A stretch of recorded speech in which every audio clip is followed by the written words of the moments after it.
Hello, hello, hello. I am Jared Monaco. I'm here with Jack Vanek. You already started it wrong. It's hello, hello, hello. Welcome to the LadyGang Quickie. I'm Jared Monaco, here with Jack Vanek. Hello, hello, hello. Welcome to LadyGang Quickie. I'm Jared Monaco. I'm here with Jack Vanek today. Obviously, this is not Becca's voice. It's Jack and Jared. And we are here to bring you an exclusive solo quickie about all things bachelor party, courthouse wedding, etc. Because I feel like we have a lot to talk about and we just gotta we gotta gab through it. We're married, dude. We're married. I mean, we're legally married. We can't get too excited because then the wedding will be useless. Jack has this whole thing where she's not allowing herself to really technically count this. So yeah. It's only for legal purposes. Yeah.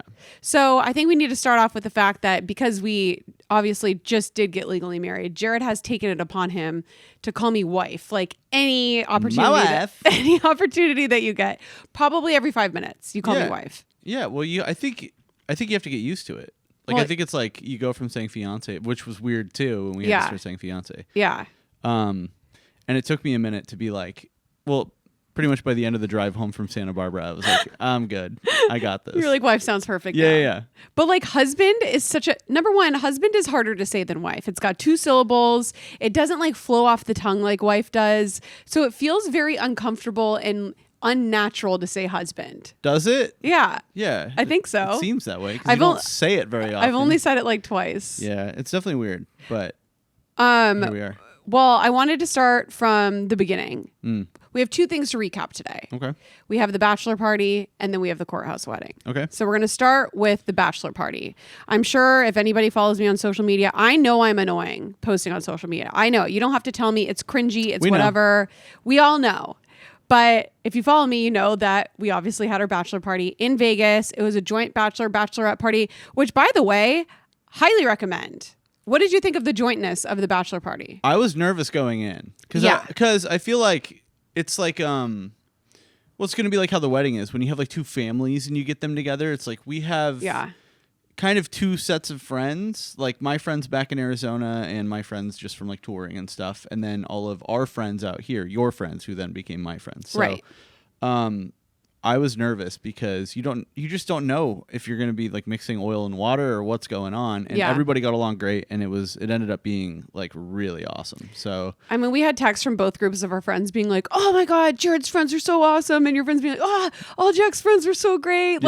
We really blended together so well. So many of our friends have kind of overlapped because a bunch of my friends have been to your shows and know your band and all that kind of stuff. So yeah, and we did a good job of I would peel off and we would go do guy shit in the desert, and then we'd come back and then meet up, and then it'd be a pool day or Well, we'll go through it. We weren't gonna go with you guys to Magic Mike. Oh yeah, obviously. I wanted to.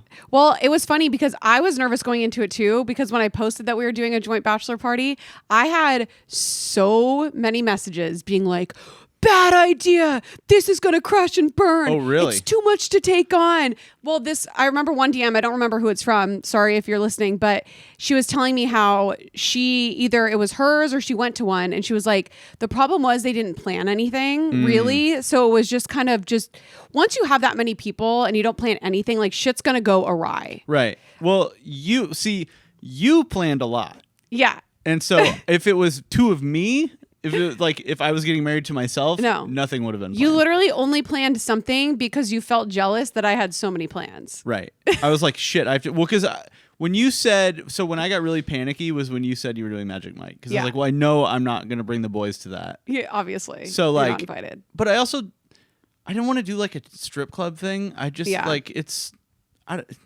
It's too on the nose. I'm not there. It's not really my thing in my mid 30s. Maybe if I was way, way younger, I would have had fun doing it. Yeah. But, so then I started panicking because I was like, what are we going to do? And so we ended up on Fremont Street, right? Yeah, Fremont. And it was awesome. It was so fun. It was old smoky casinos, and I sat on the roulette table forever and just lost a bunch of money. It was so much fun. Yeah. So, no, I guess I didn't need a plan that night. I don't know. You really didn't. I was stressing it though. I do feel like we planned. I'll write my itinerary out because I do think it was honestly amazing. And I think it would be, if anybody wants to copy it, because it was super simple. We ended up getting there on Friday in the morning. We stayed at the Virgin Hotel, which is our favorite hotel in Vegas. We stay there all the time because Virgin's the move. It's the move because you're away from everything enough, but you're also close. Like we literally walked to the strip that one night. Where they were having we begrudgingly we walked. It sucks, but you can do it. Yeah, it's like a 20-minute walk to the strip. Jesus, am I okay? I don't know. To the strip. But it's great because it still has like all the gambling and stuff. So like you're in Vegas, but it's nice. And there's this restaurant, Cassie, there that we were obsessed with. And we went to literally every single day. There's a Nobu in it too. And a Nobu. Yeah. And a pizza place. We started on Friday. Everybody just kind of got in. And then we all met up at this place called Beer Park and played a little bit of the pizza box game and drinks. What did you learn? What? What did you learn playing the pizza box game at Beer Park? Well, there's such thing as too many people playing the pizza box game. Do you want to explain what the pizza box game is? Yeah, I will explain it. You still need a visual for the pizza box game, I think.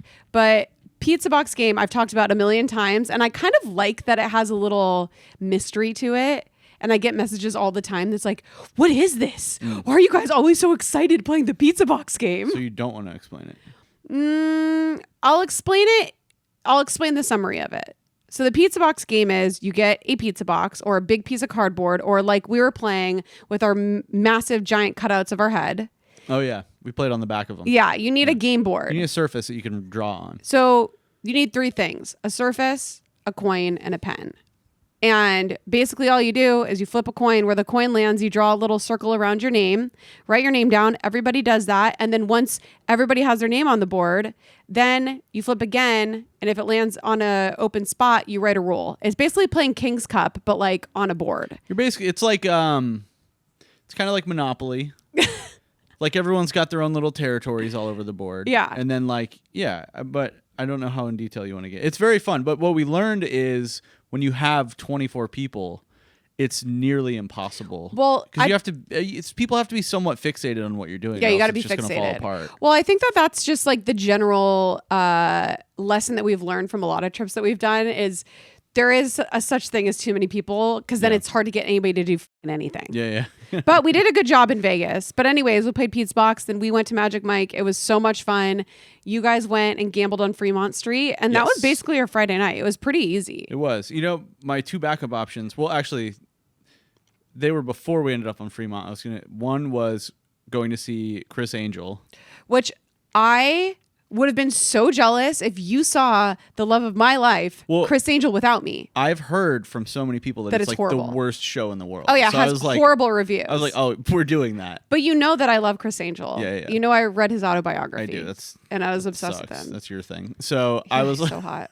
What the? So I was like, oh well, maybe we'll do that. And then I started to like kind of test the waters like with everybody. Well, I'm sure tickets to that are still $100. And they were all sold out. What? Yeah, everything was sold out. Who was going? Physically couldn't go. Oh my God. Yeah. So then it was an escape room, and then that fizzled out too. Escape room is like, we're not on a corporate You also retreat. can't play an escape room with like 20 people. I know. Well, I was literally like doing everything I could to like avoid the strip club. I was like, I don't want to do it. You're like, should we go to church instead on Friday night mass? Should we go to church? Anything but the strip club. Yeah. Okay, so anyways, then we wake up on Saturday. Everybody's hungover. Girls go to brunch at Cassie again. We also ate at Cassie the first day.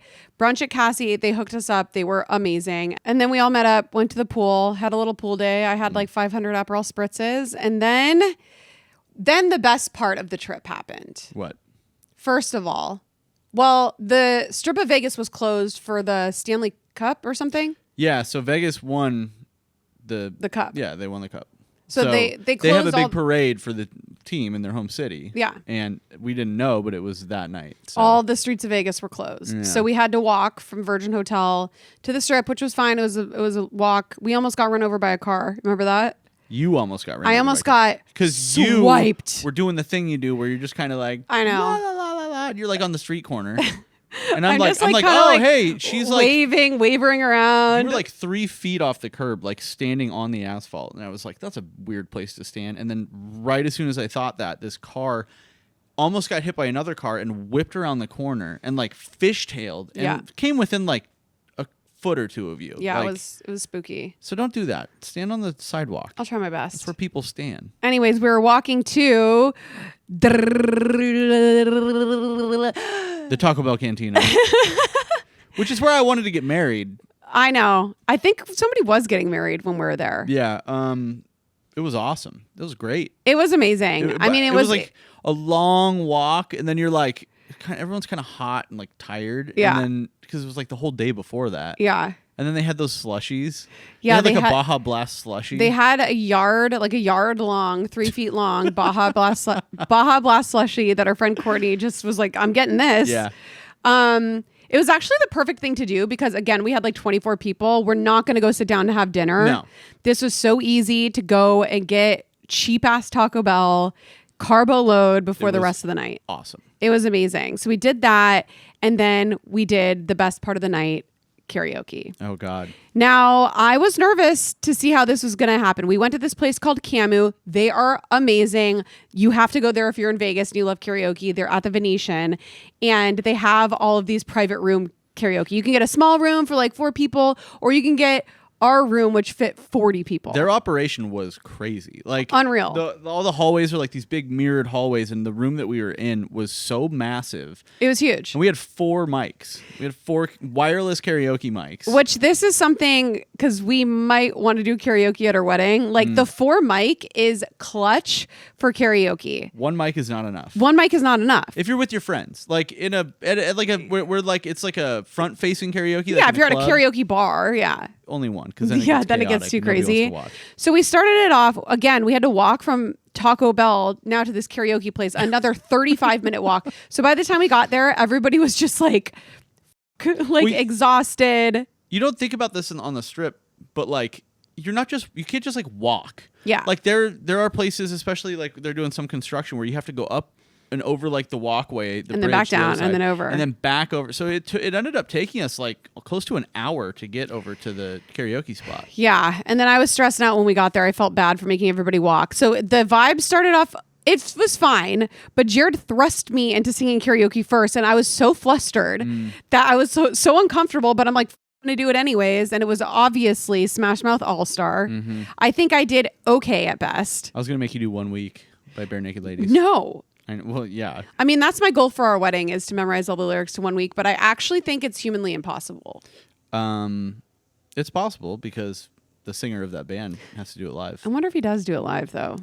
Of course he does. I mean, I wonder if he f***s it up. That's his bread and butter. I know. I mean, it's the biggest. Anyways. That bought him his tennis court. Like, he's got to sing that shit I mean, live. it's a fantastic song. Yeah. So I started off with that, and then what really thrust us into like karaoke gold is Jared picked Freak on a Leash for our friend Kendra. Oh, dude. And I have never seen such a cinematic performance before. Well, here's the thing, is Kendra, we have like this thing going where when we are doing karaoke, it's so funny that we've done this multiple times and it's become a thing. But when we go to karaoke, she picks Down with the Sickness by Disturbed. For you. For me. Yeah.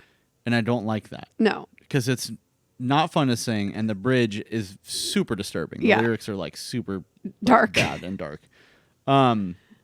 Literally, when it gets to the bridge, I'm standing on stage just going, I'm not going to say this. I'm not going to say this. Pass. Yeah. You know. So she did that to me, and I was pissed, and I was like, I'm going to get you back. Yeah. And I just chose Freak on a Leash because I was like, she's going to have to do the bridge in this song. Yeah. Which, if you don't know what the bridge in Freak on a Leash is, it's just gibberish and like crazy shit. So she killed it. And then I think that kind of like brought up the vibe because everybody was so tired. Yeah. Well, then also they brought in a couple bottles of booze, and that also brought up. I was like, everybody needs to take a shot right now. Yeah. Like we need like a little liquid courage going on. Yeah. And then the party just like went crazy. Yeah. So many good karaoke songs. What we really discovered that night is if you want to sing a karaoke song and get the place poppin', you need to sing YMCA. 100%. I have never seen so many people out of their seats dancing around. Like that was the biggest bop I think that I've ever seen. I put it on thinking like, well, because you guys we did a song for the gals. So we had all the girls were on the mics doing, do you remember what it was? It was I don't know. Right before that. And I was like, we need one for the boys. Yeah. So I put on YMCA and I didn't realize that it was going to be everybody just losing their shit. Yeah. We have to have a video of it somewhere. We'll see if we can dig it Oh, we up, do. I found it's so funny. Like everybody was dancing. It was so funny. That's a great karaoke song. Just a real like silent like creeper. Like I've never thought about karaokeing it before. Dude, and YMCA. then what we decided the other day that also is a good karaoke song is the Macarena. Is it though? Yes. Because you said it was, and I disagree. Because the Macarena is more about dance moves. Yeah, but then you can get the crowd up and like they're dancing. It gets the crowd moving. I think it would be a crowd pleaser. I'm going to disagree. Crowd pleaser. I disagree. We'll see at our wedding. All right. I'm going to do it. I've written it now into my karaoke notes. But anyways, the rest of the night, I mean, our friend group is really good at doing 90s radio rock karaoke. That's like our bread and butter. Mm-hmm.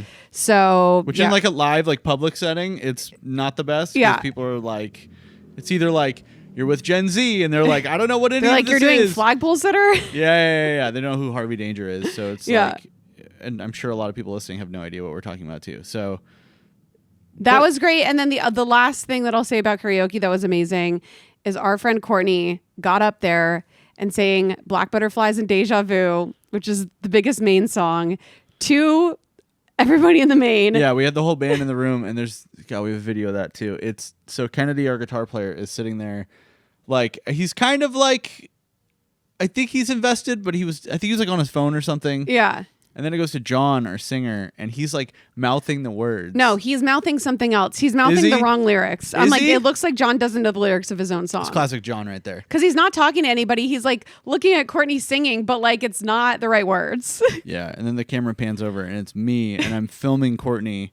Like I'm the mom from Mean Girls. Yeah. Like with the camcorder. Yeah, you're like Bill Vanek filming Courtney. Yeah, I was so excited. It was so funny. So good. God. She was auditioning. She wants to come up this summer. Yeah. We always bring someone up in like the end of the song and have them sing. And she was like, this is my audition, but I'm going to do it in front of the whole band. Yeah, it was great. So she did great. She knows she's there to replace you guys. Yeah. Or replace John if he ever needs to be booted. That's possible. For any reason. That's possible. And then we woke up Sunday and I had my one last surprise for Jared, which was I made LadyGang shirts for everybody and I made LadyGang bracelets. I mean, everybody has seen my bachelorette gift bags. Epic. I'm wearing my Viva Las Vanek sweatshirt right now, but I made LadyGang shirts and I got red wigs for everybody to surprise Jared on the last day. I remember that moment because I always think about this. It's like, I don't know what face to make when someone surprises me with something. I've noticed that. Like, you're not great at receiving surprises. But I don't know what to do. I'm like, I'm surprised, but I don't know. Like, I'm processing. You definitely don't. You aren't excited. I know, but you also like have a camera on me the whole time too. And but you have to have a reaction. You gotta get the surprise. I was so excited that everybody was doing this. It's just that I was processing. Yeah, you kind of go. Is kind of like you kind of go blank. Yeah. From the surprises that I've given you, you go blank. I get overwhelmed. Yeah, and it's like I'm like, hello. Yeah. No, listen, it's tough because it's like I'm so like grateful in the moment. And, like, it's so awesome that it's happening, but I'm also like trying to process and like take it all in. Yeah. And so that part is a little like. Yeah. I feel like it comes across as though I'm like not appreciative, which sucks. Yeah. And I don't want that to be the case, but I was excited. Thanks for telling me now. You're welcome. No, I knew you were excited. It was really fun. It was the perfect thing to do on the last day where everybody was hungover, people were leaving, and it was just like a little spoof and goof. Did you notice that when we were because we went to Cassie again? Yeah. While we were down there and everyone had the wigs on, this guy came up to me and was like, "Are they making fun of you or what's going on here?" And I was like, "Yeah, dude, I'm hanging out with a bunch of people who are just like." Who hate me, yeah. No, but we told them that we're going to see Carrot Top. That's well, yeah, there was multiple people that were asking if we're going to see Carrot Top, and we said yes every time. We should have. Damn, we should have. I know, Carrot Top, I love him too. Ugh.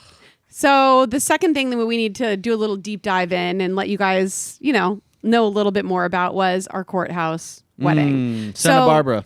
So mistake number one that was made is we had our bachelor party on one weekend, and then 5 days later we went and had our courthouse wedding. Yeah. Now, if anybody out there knows, once you get into your mid-30s, your hangovers last many days. Let's be clear about this. What? This is a you thing. No. Do you think this is multiple people have like 5-day hangovers? Yes. Really? Especially women. I would like to know. Anybody listening out there, like, let me know if your hangovers in your 30s last more than 1 day. That would be insane if I only had a 1-day hangover. After a bender like Vegas. I mean, we drank for 3 days straight. I don't know. It took me, by the time we got home from Vegas on Sunday night and then we left for the courthouse on Thursday, I was still not feeling okay. That's crazy. Yeah. That really is crazy. And I had anxiety because Jared he had left and gone to Arizona because he had to practice. So our Santa Barbara courthouse wedding it ended up being in the middle of a rehearsal that we had to do. Yeah. So we had planned to do like 10 days or like 8 days of rehearsal before the summer tour. Yeah. And it had to go before and after that, the wedding, because I had it blocked off. So what I had to do was leave Vegas. And then the very next morning at like 9 a.m., I'm standing in our like rehearsal room right next to Pat's cymbals. And he's just like slamming on this drum set. And I'm standing there just my head is like, I feel like it's swelling like a balloon. Yeah. I was so hungover. I can't imagine you. I literally did nothing on that Monday. I was like, I am actually dying. My heart is pounding. I have like so much anxiety. I could just go through the roof. Like, it was bad. Yeah. But all things considered, like I feel like having the back-to-back 1 weekend bachelor party was a horrible idea. I don't think that's the move. No. Well, we also thought the courthouse was going to be way more like low key too. It ended up being like a full production. Well, it was. I mean, yeah. I mean, we can get into that. So we went to the Santa Barbara courthouse. Obviously, if you follow me on Instagram, you know. Oh, no shit. And highly recommend. It was f***ing gorgeous. Yeah. That place is literally so picturesque. It's so beautiful. And if you're thinking about either doing a courthouse wedding and that's it, or if you need to get legally married like we did, because we're getting married in France and you can't legally get married out of the country. Yeah. It was so nice. I mean, I just like to have a moment like with anything. So I was like, okay, well, we're going to make this a little thing and it can be just for us. It was super intimate. It was just our parents and then Alexis and Matt and Afton. Like there was 8 of us total, I think. Yeah, it was and your sister. Yeah. But yeah, the whole thing about the courthouse is it's very confusing when you sign up for the courthouse. The whole process, and now that we're past it, like looking back, it's not that crazy. I didn't read it when you were doing it. So you looked at like the appointments and they offer 2 things. One is you already have your license elsewhere in the state and you're just coming for the ceremony to like have it be official. The second option is you can go to the courthouse and they will issue your license to you there in the same appointment, and then they'll do the ceremony right after. Right. And that's what we had booked. Right. But I didn't realize. But when I booked it, I thought the 2 differences were 1, you just sign the papers, or 2, you have a ceremony. So I was like, oh, we're just going and signing the paper. Like, we don't need a ceremony. We're going to do one later. Yeah. So then when we go into the little room, that's what we thought we were doing. And we're just kind of sitting there and the guy's like looking at our paperwork. And then he's like, oh, okay, like this, let me look this over. I'll meet you outside for your ceremony. And we're like, huh? Yeah. Well, I thought we were getting married in those chairs. Me thought too. It was like, because a lot of courthouse things. Because we've seen that. Yeah, you just go up and you get married at the window and like. You sign it. I'm like trying to turn myself in my chair to be like, where's the camera at? Because I knew that you wanted a photo probably. Yeah, well, we had the photographer there. Yeah. And we're like, oh, well, if this is it, we just gotta, we gotta like make her, I was like fixing my dress. I was like, well, we gotta have the moment just of when we sign the papers. Because it's like, obviously you want that for the memes. But like, yeah. The clerk was probably like, what are you guys doing? He was no, like, I'm sure that people have done worse there. It's very like, it feels chaotic when you're in the moment because everything is because you just don't know going. what you're doing. Yeah. And then it's like, oh my God, wait. This is the last moment. Yeah. And it's almost anticlimactic because when you think of any other wedding, and obviously it's the big moment of the bride walking down the aisle and the whole big charade with all of the people. And it's like, it's very anticlimactic when you're just sitting there and you're kind of just waiting for him to just double check your addresses to make sure they're correct. One thing I will say is if that was how it was going to go or not, I was just happy because that courthouse is so cool looking. So beautiful. It's so beautiful there, and it's so much different than like in my mind. I had always pictured like if you're doing the courthouse thing that it would be like where we got the license at. So we got the license in Norwalk, California. If you're from California, Norwalk is not Santa Barbara. No, it's different. The vibe is different. Just a government building, which is super fine. sterile and like very like, you know, what I expected. And so I was really happy when we got to Santa Barbara. I was like, this is so cool. Yeah. Like, so anyways, we went outside. The clerk just threw on what looked like a graduation robe over his polo t-shirt. Yes. And then he walked us out and he's like, okay, legally we can do one of two locations. One is either in front of this shady door that's like a dark brown door. He's like, or two is out in the beautiful lawn. Well, don't forget the door. When he pointed at it, there was a couple sitting on the steps in front of it eating like Taco Bell. Yeah. They were eating like Wendy's or something like on the steps. Because obviously the courthouse is open to the public. There's people there. We're like, let's not disturb them. We'll just go out. I'm like, I think I'll choose the yard lawn. or the lawn or whatever. So anyways, then he stands there and he like reads his little lines. And it was so chaotic going over there too, because he was just like, okay, here it is. We're going to begin. And our families are like, where do we stand? And so everybody was just like chaotically trying to like make a half circle so the photographer could get like a pretty shot. And it was like a whole thing. Yeah. But like I said, it all moves so quickly, especially if you don't know what you're getting yourself into. Yeah. And so as soon as like he got out there, I was like, okay, now we're on his time. Yeah. You know, this is well, like and I the didn't want to county bug clerk. him. I know. I was like, I didn't know what we're doing. I was like, whatever's easiest. I was like, we could just, don't worry. I know you have another appointment at 1:30. Which sucks that like, yeah, I kind of defaulted to that mindset too. And it's like in the moment, I was just trying to be like, yeah, okay, there's you. Yeah. I'm right here. This is what we're doing. It's happening. Yeah. And I was thinking about like, where's our family going to stand? Like all that stuff. Well, it's funny because my family ended up standing behind me, which you're supposed to, I think, obviously do the opposite. So you can like see your daughter basically. So I don't know. Oh, I think that's what you usually No, I'm do. just saying I wouldn't know. Yeah. Yeah. So I was bummed because it looked like the only person that took a video was Matt, Alexis's boyfriend. Yeah. And it was just of Jared's face. And I'm like, I can't even see my dress in this. Like, oh my God, until we got the videos from Bill Vanek. Oh my God, Bill. MVP. Bill Vanek saved the day. He was so funny. So if you don't know, I'm obviously an only child. My parents are obsessed with me.